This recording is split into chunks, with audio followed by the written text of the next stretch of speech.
morning. What? So weird today. Hey, I'm so glad you're here for our last and final week on the book of Daniel. I'm going to be honest, today was actually probably the hardest message I've ever prepared. And it's not because the big idea that God wants us to walk away with is so controversial or really hard to get a handle on. It's just that getting there is complicated. I always share a rough draft of the message with the planning team on Tuesday morning, and I did that this past week, and I said, what do you guys think? And Ren on the planning team said, I love where it lands, but getting there is kind of bumpy. And she's absolutely right. And it's bumpy for a couple of reasons. Partly because the last couple of chapters of Daniel are prophecy, and prophecy is just difficult. But it's even bumpier than that because in the last couple of chapters of Daniel, something weird happens in the prophecy. On the one hand, it's pretty clear that Daniel is foreseeing events that would take place in the 2nd century BC. There's still a couple of centuries away for him, but he saw with incredible clarity exactly events that would happen in the 2nd century BC. But we talked about that last week, and for instance, we looked at an example where he saw the coming of somebody he called the king of the north who would sweep south from the Syria and area, and he would conquer Israel, and he would set his eyes on Egypt. And we said, hey, all that was fulfilled in the 2nd century by Antiochus IV. But I got a couple of emails this week, and I really enjoy this kind of conversation. I had some emails from people who said, I'm a little confused because, I get it. You're saying that was all fulfilled in the 2nd century BC, and I see the details are way too precise to be coincidence. But my study Bible has this little note that says he was actually foreseeing the Antichrist at the second coming. So you said it was Antiochus in the 2nd century BC, but my study Bible, or this other Christian teacher, says that it's the Antichrist right before the second coming. So which is it? Is it Antiochus or the Antichrist? Is it the 2nd century or the second coming? And the answer is yes. And what I mean is that literally for thousands of years, Christian scholars have recognized that something strange is happening in the last couple chapters of Daniel. On the one hand, Daniel seems to be seeing events from the 2nd century BC. At the same time, the events almost seem to be slightly bigger than the events of the 2nd century. It's almost like the prophecies Daniel gives us are a sport coat that's just a little bit too big for the people and the events he is foreseeing. A little bit like this one. You guys are hilarious. Like so many of you are so relieved right now because you're like, hey, man, I didn't want to say anything, but somebody needs to say something. My daughter, after the last service, she was like, I saw you go up there and I couldn't figure out how that one made it past mom and me. Like, why did you know? So here's the thing, guys. I can wear this. This fits. It does. It's not too small. I can wear it. It's got the right number of arms. But at the same time, obviously, you look at it and you think, it really looks like it's waiting for somebody bigger to come along and really fill it out properly, right? That's the kind of thing that's happening in the last few chapters of Daniel. Daniel's seeing events of the 2nd century, and yet he seems to see almost kind of as a ghostly overlay of those events, something else that's very similar, but in somehow is bigger even than the events of the 2nd century. Thank you. You're welcome. You know, I promised when we began this series that even though there's a lot of prophecy in Daniel, I wouldn't spend a lot of time giving you complicated charts of the end times. I'm going to bend that rule just a tiny bit. Now, let me give you one chart that's very simple, but it might help a little bit to understand what I'm saying. See, what we find, especially in the last few chapters of Daniel, is prophecies that seem to have three kinds of fulfillment. Some of the prophecies are fulfilled in the 2nd century BC period, and only there. Some of the things that he foresees are only fulfilled at the second coming of Christ. But then there's a whole bunch of stuff that kind of seems to be fulfilled at both places. This might be a little bit clearer if we look at some specific examples. So why don't you go ahead and grab a Bible and make your way to Daniel chapter 12. In Daniel 12, we're getting the end of a conversation that Daniel's been having with an angel who's giving him a little bit of a vision of some of the things that are to come. And in chapter 12, verse 1, the angel says this. He says, at that time, Michael, the great prince who protects your people, will arise. Now, we know from earlier in Daniel that Michael is the archangel who's given the responsibility of fighting for and protecting and influencing the nation of Israel.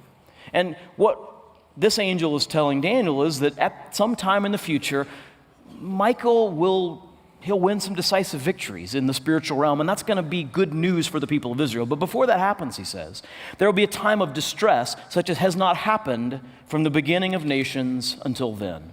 But at that time, your people, everyone whose name is found written in the book, will be delivered. Daniel is being given a vision of things that took place in the 2nd century. But, interestingly enough, if you want to flip over to the Gospel of Matthew chapter 24, in Matthew 24, Jesus is speaking about the things that will be true right before he returns to earth, right before the second coming. And he says in chapter 24:21, "For then there will be great distress, unequaled from the beginning of the world until now, and never to be equaled again." Sound familiar? Yeah, it's remarkably similar to what Daniel says in 12:1. So similar, in fact, that there's almost no way that it's coincidence. And this is precisely why most scholars believe that Daniel is seeing more than just the 2nd century, because Jesus himself comes along and he points backwards. He says, hey, you remember what Daniel said that was fulfilled in the 2nd century? Well, it's going to be just like that before the second coming. So Jesus is both pointing back and pointing forward. And the only way for that to work is if Daniel is seeing not just the 2nd century, but something bigger beyond that. So you go back to Daniel 12:1. He says, there will be a time of distress that has not happened from the beginning of nations until then. But at that time, your people, everyone whose name is found written in the book, will be delivered. And the point of this, setting aside the 2nd century, second coming stuff, the point of this is to just communicate something encouraging to Daniel and the people who read this. And it's a truth that we've seen throughout the book of Daniel. It's a reminder of this truth. And we might say it this way. It's basically, hey, hold on. In the middle of those difficult times, hold on, because rescue is coming. Rescue is coming for those who trust God in spite of the pressure to change teams. All the way back to the beginning of the book of Daniel, we saw that the Babylonians worked really hard to get Daniel and his friends to change teams, to shift their allegiance from the God of Israel to the gods of Babylon, even so much as changing their names to reflect that. And throughout history, there are these periods where people persecute the people of God, and they bring pressure on them and try to get them to change teams, to abandon their faith and to get behind them. But the interesting thing about pressure is that pressure brings out what's really inside us. We're like sponges. The thing about a sponge is you don't necessarily know what's in the sponge until what happens? Yeah, until you squeeze it, until you put pressure on it. And here's the thing, there's never been a sponge full of like milk that got squeezed and orange juice came out, right? When you squeeze it, what you get out is what's actually in there. And what Daniel's kind of dealing with in this whole business of this promise that rescue is coming, he says rescue is coming for those specifically whose names are written in the book. What's going on there? What he's saying is this. He says, hey, this pressure is going to come. And the temptation is going to be, whether it's the 2nd century or the second coming or any time in between, the pressure is going to be there to turn from God, to turn from trusting Him, and to cast your lot with whoever looks successful at that given time. But that pressure is going to prove what's really in you. Is it real trust, or is it something else? He says, there will be deliverance coming for those whose names are written in the book. Okay, what book? Well, throughout the Old Testament as well as the New, this metaphor of a book, sometimes called the book of life, comes up over and over again. And the idea is that in that book, there's a list of those who really trust God. And you might go, well, why do you need a book? Can't you just tell by looking at people if they truly trust God? And the answer is no, not really. Because it's pretty easy to put on the show, right? It's pretty easy to, like, I go to church every week. And I shop at the right stores, the Christian ones. And I eat Christian chicken. And I do all these right things. I listen to all the right radio. Well, nobody listens to radio stations anymore, right? But I have all the right Spotify channels going, right? So I must be one who really trusts God, right? Not necessarily. Not until the pressure comes, and then you really see what's in them. It's only at that moment that God's true people are revealed. And what Daniel promises is, hey, if you will truly trust God, if you'll hold on to Him, rescue is coming. It's not just rescue in the here and now. In fact, he says in verse 2, he says, multitudes who sleep in the dust of the earth will awake, some to everlasting life, others to shame and everlasting contempt. Now, sleeping in the dust of the earth is obviously a metaphor for what? It's for death. They die and they're buried. Well, who dies? He says multitudes, which is kind of Bible talk for everybody dies. Huge numbers, everybody dies. And in the context, the picture that's being painted is there's interesting reality. This pressure comes, whether it's from Antiochus in the 2nd century or later from the Antichrist at the second coming. This pressure comes, and some people will say, I'm not giving in to the pressure. I'm not changing teams. I'm going to stick with God. And some of them will die. They will be killed. It happened in the 2nd century. But they're not the only ones who will die. Multitudes will die. Last week, if you were here, we saw that when Antiochus came into Israel in the 2nd century, there were some who went, hey, we'll change teams, whatever. They forsook the covenant, we're told. They abandoned their faith. And what Daniel's kind of hinting at here is, hey, guess what? They're going to die too. Not necessarily at that moment, not necessarily because of the persecution, but I don't know if you know this about life, but life is invariably fatal, right? Everybody dies. But here's the thing. Those who died because they refused to change teams, because they refused to abandon their faith, they're going to have a very different story than those who changed their faith. Because the reality is that death is not the end of our story. He says, go back, please. He says they will awake.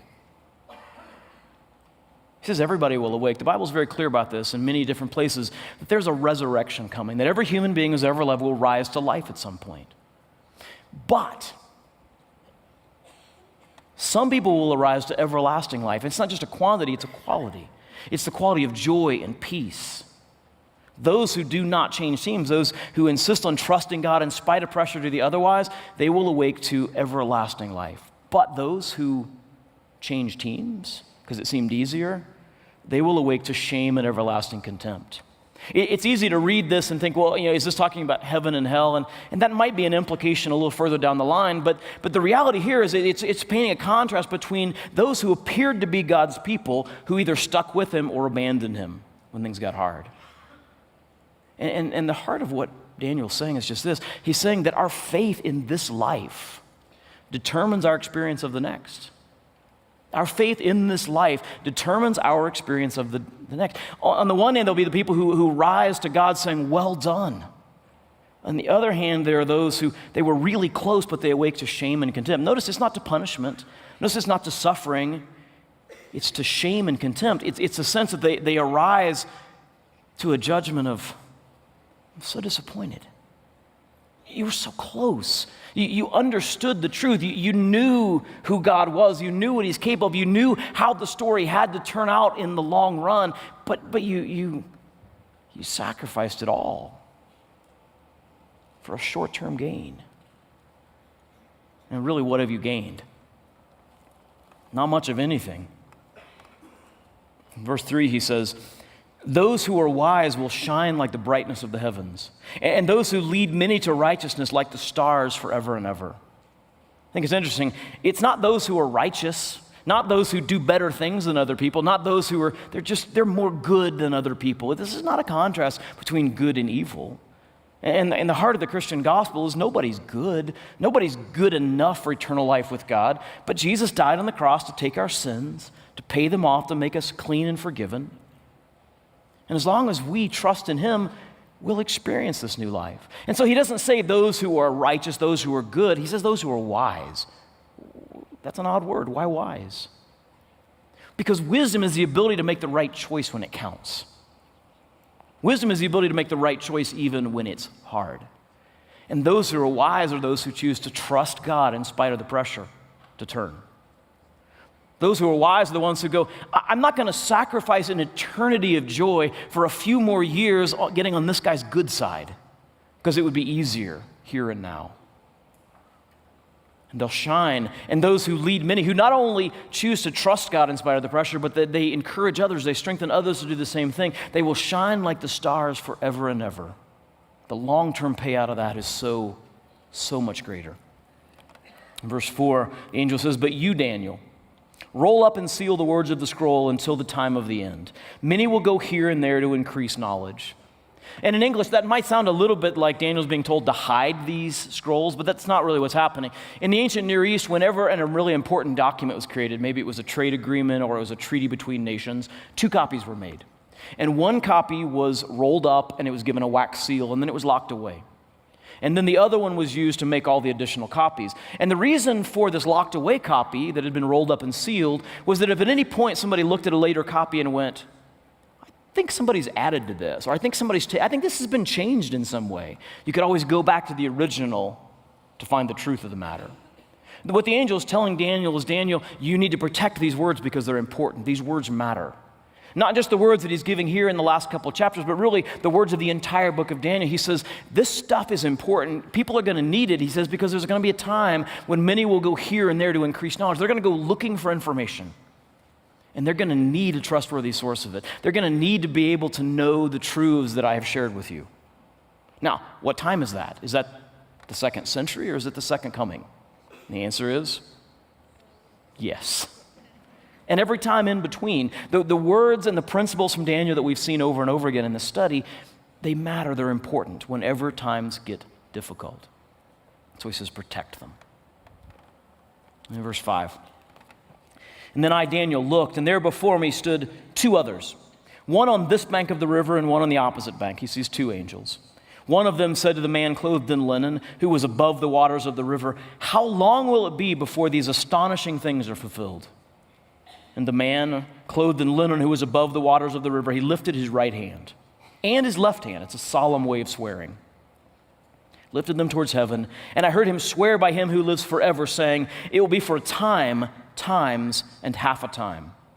When the power of the holy people has been finally broken, all these things will be completed.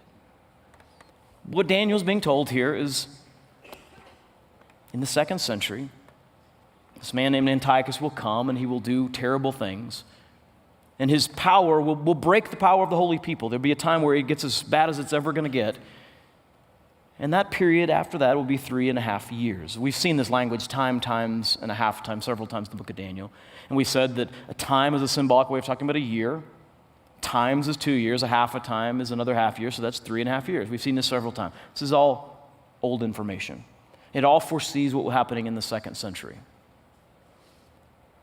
But if you want to flip ahead to the book of Revelation, chapter 13, and verse 5 is an interesting statement there. This is a description of the things that will be true before the second coming of Jesus. And Revelation 13:5 says, the beast was given a mouth to utter proud words and blasphemies, and to exercise its authority for 42 months. Probably don't need to point out the similarities if you've been following the series. That sounds an awful lot like Antiochus in the second century.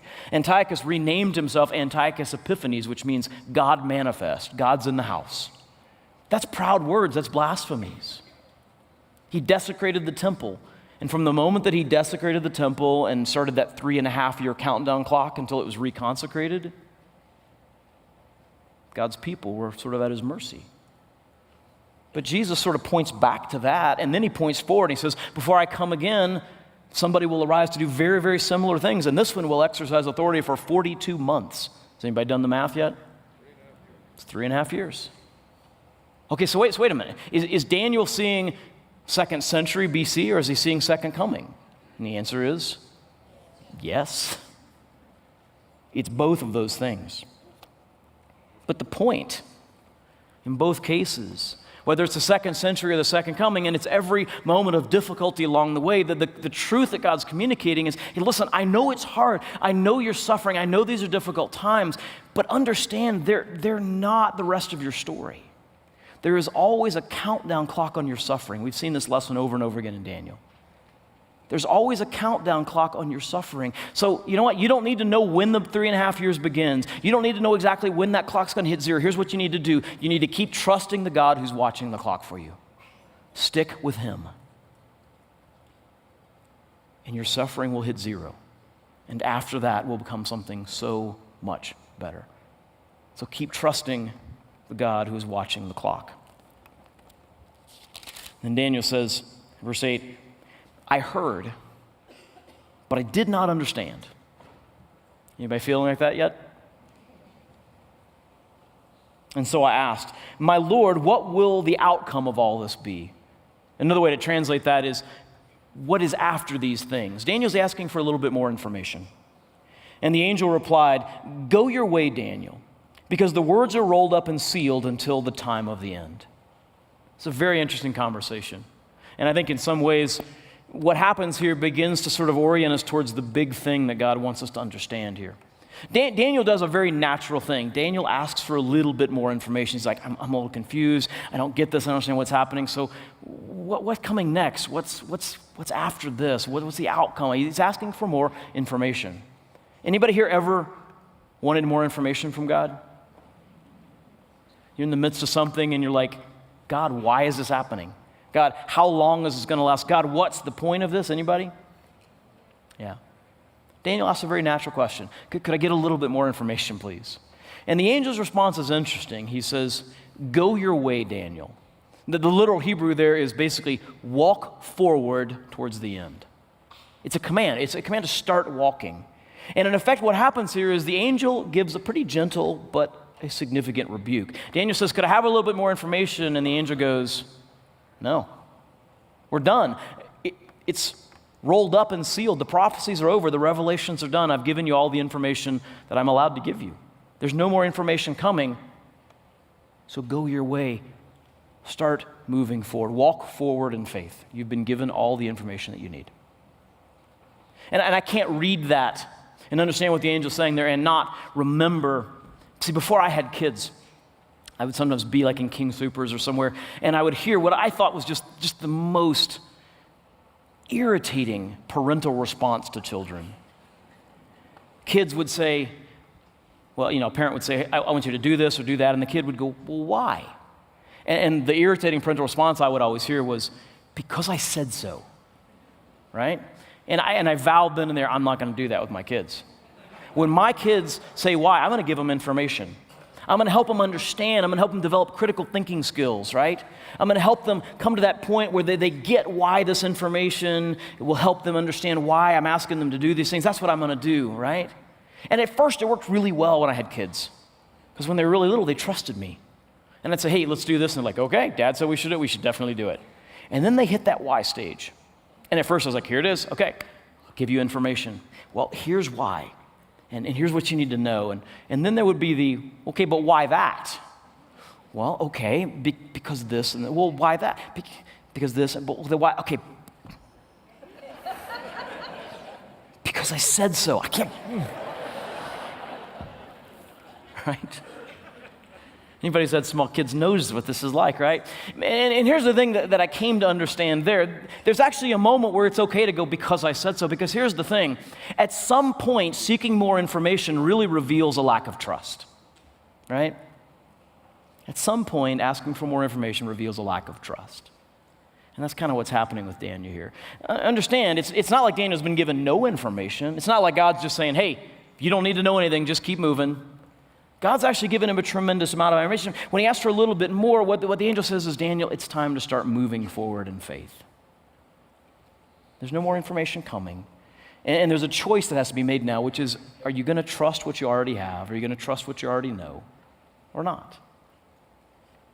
The angel goes on, and he says, verse 10, many will be purified, made spotless and refined, but the wicked will continue to be wicked.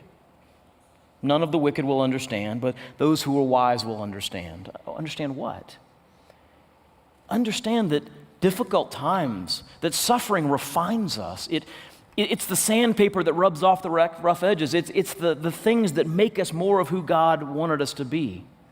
I've never met anybody, and I've had a conversation where I've said, tell me about the most significant point of growth in your life. Tell me the times where God did the greatest thing. I've never met anybody who answered that with, oh, there was this really happy time where everything was going great and I grew so much. I've never had that conversation. But I bet many of you can think back right now and you can go, I remember a time that God grew me so much, where my faith developed, where my strength developed, my character developed, but it was a hard time. I see what God did during that time. Can anybody say an amen to that? Yeah. See, the wise understand that. Now, the wicked don't. The wicked change teams to get behind whoever seems to be successful, so they never experience that refining. They never experience all that God does through those difficult times as he walks through them with us. But the wise do. Now, real wisdom is not only the ability to look back and see it, but it's the ability to recognize it when it's happening, to look at those difficult circumstances and go, I know God's doing something important right now. But the reality is this, sometimes understanding comes only after we have chosen to move forward in faith. Sometimes the understanding of what God's doing only comes when we go, God, I don't quite get this, and I'd love a little more information, but I trust you. I'm going to keep walking. I'm going to move forward with you. Sometimes the understanding only comes at that time.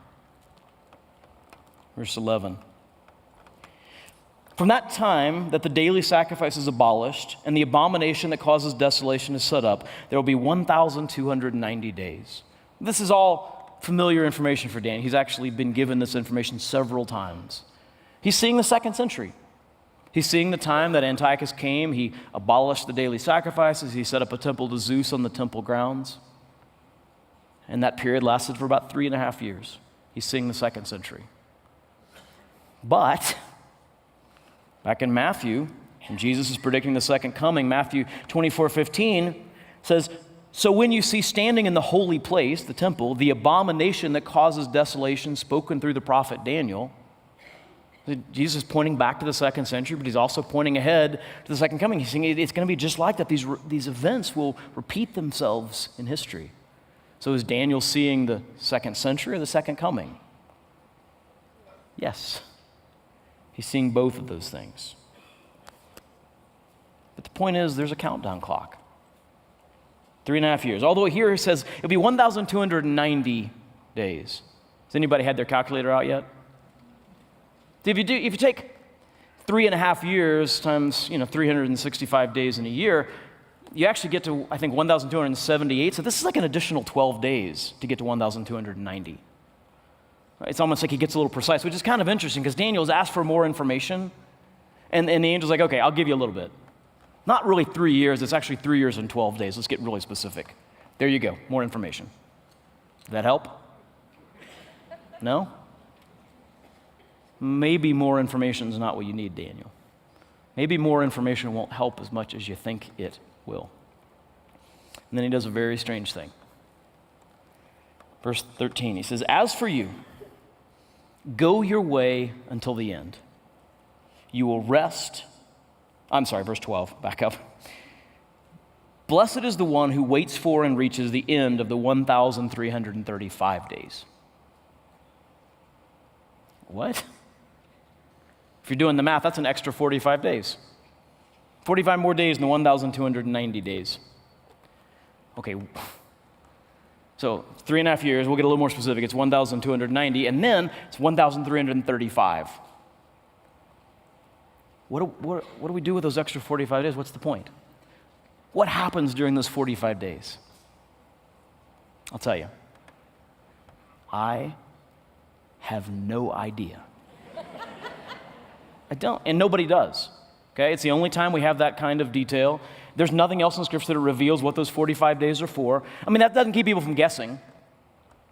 If you go on the internet and look this up, which I do not recommend, you'll find all kinds of speculation. My favorite one, I saw somebody speculating, well, you know what, when the Antichrist comes before the second coming, he's going to mess up the world a lot. And so I think that 45 days is when we'll basically clean up the planet. So it's like a 45-day spring cleaning. And I was like, no. I mean, maybe, I don't know. And someday, honestly, we're gonna understand the significance of those. We'll go, oh, I see what you're talking about, God. But right now, we have absolutely no idea. So Daniel asked for more information. He's given more information. Does it help him? No, and I wonder if that's not the point. I wonder if the angel isn't actually making a point. Daniel, you want more information, but it's not going to help as much as you think it would. You've got enough. God has given you enough to move forward in faith. Start walking. And I'm not just guessing at that. I'm quite certain that's exactly what the angel is getting at, because in verse 13 he says, as for you, go your way until the end. You will rest, and then at the end of the days you will rise to receive your allotted inheritance. It's the same command that we saw earlier. He says, walk towards the end. He says, as for you, gave you a little bit more information. You wanted it. Here you go. Did it help? No? Okay. Daniel, start moving forward in faith. Go your way till the end, because here's what's waiting if you'll do that. 3 things. Rest. life can be hard. Circumstances can be difficult, but rest is coming if you will move forward in faith. There's a resurrection coming. You'll rise. This life is not the end of your life. In fact, honestly, there's a day coming, you'll look back on the hardships of this life, and they're going to be so distant and dim in light of the eternity of joy that you'll experience that you're going to wonder how they ever seemed like such a big deal. Resurrection is coming, and a reward is coming. An inheritance where God says, well done, good and faithful servant. You move forward in faith.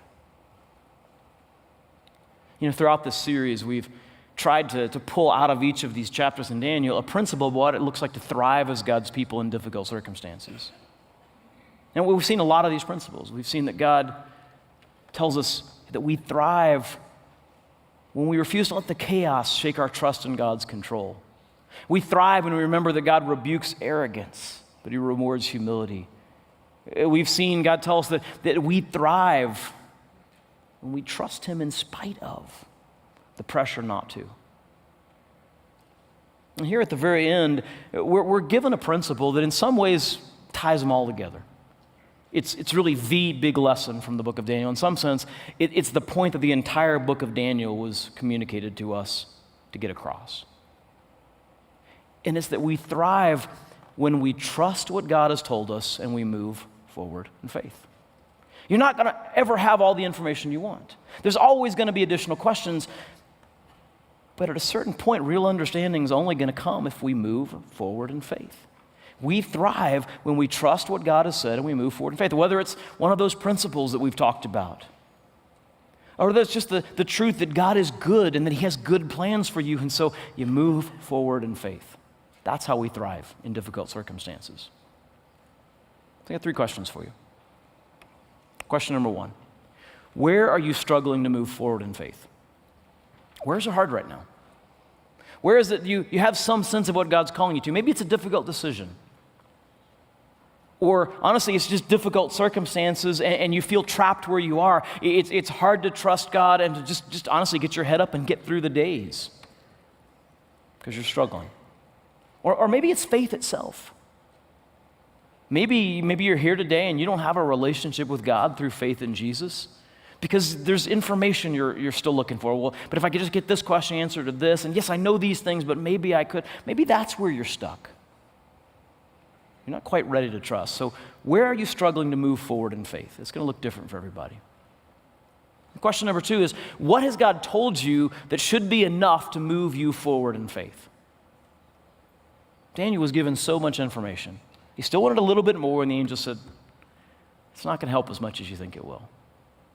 God's already given you what you need. God never asks us to move forward in faith without evidence that he's good, without evidence that he's trustworthy. But sometimes we see it, we go, yeah, I know that's true. And yes, I've experienced that. Yes, I've seen this. But really, what I really need now is, and we need to pull all that stuff that we keep trying to push behind us and go, yeah, this is what I need to keep my eyes on. This is how I know. This is how I'm confident. This is all I need. Maybe that's a difficult decision. As I said, maybe it's just that I know that God's good and there's good coming out of these difficult circumstances. I got to get my head up and I just got to move forward. Or maybe, as I said, maybe it's faith itself. And maybe you got questions about what faith in Jesus means, but at the same time, if you're honest, you recognize, I know the truth. I know that Jesus came and he lived a perfect life. I believe that. I believe that he died on the cross for my sins to pay the price for all the wrong I've done. I believe that. I know that he rose from the dead 3 days later. That's not a matter of faith. It's a fact of history. It's provable from historical sources. That happened. The question is, are you willing to trust in it? To say, you know what, I'm gonna put my faith in those facts. I know them, I just haven't been able to somehow take the plunge. So whether it's faith or one of those other kinds of areas, what has God told you that should be enough to allow you to move forward in faith? And the last question, what will you do this week to move forward in faith? What will you do to say, God, yeah, I've had enough. I know. I'd love a little bit more information, but yeah, I've got enough. I just need to move forward in faith. Maybe it is a difficult decision, but you have great confidence this is what God's calling you to, and it's just fear that's keeping you from doing it, and you're going to go, I'm going to commit. I'm going to jump on it. I'm going to do it. Maybe it's a conversation you need to have with somebody. It's a phone call you need to make. Maybe it's, I need to say no to something that I've been feeling pressure to do, but I just know it's not what God's calling me, but I've been waffling, and I just need to commit. I need to move forward in faith in the direction that I know is right and good and what He's called me to. Or maybe, as I said, maybe it's faith itself. Maybe what you need to do to move forward right now is to go, I'm going to act on what I know and I've been waffling on. I'm going to put my faith in Jesus. If you're here today and you don't have a relationship with Jesus, you can right here, right now. There's nothing stopping you. In fact, I'm going to ask everybody to go ahead and close your eyes, bow your heads. If you're here today and you don't have a relationship with God through faith in His Son Jesus and what He did on the cross, but you know the truth, it's time to put your faith in those facts. You can do it right now in the quietness of your own heart. You just say this to God. You say these simple things. Say, God, I have done wrong. I've sinned. I'm not perfect. And I'm sorry. Jesus, I believe you died on the cross for me, for my sins. Jesus, I believe you rose from the dead 3 days later to prove that you had new life to offer. I choose to put my trust in you right now. Thank you.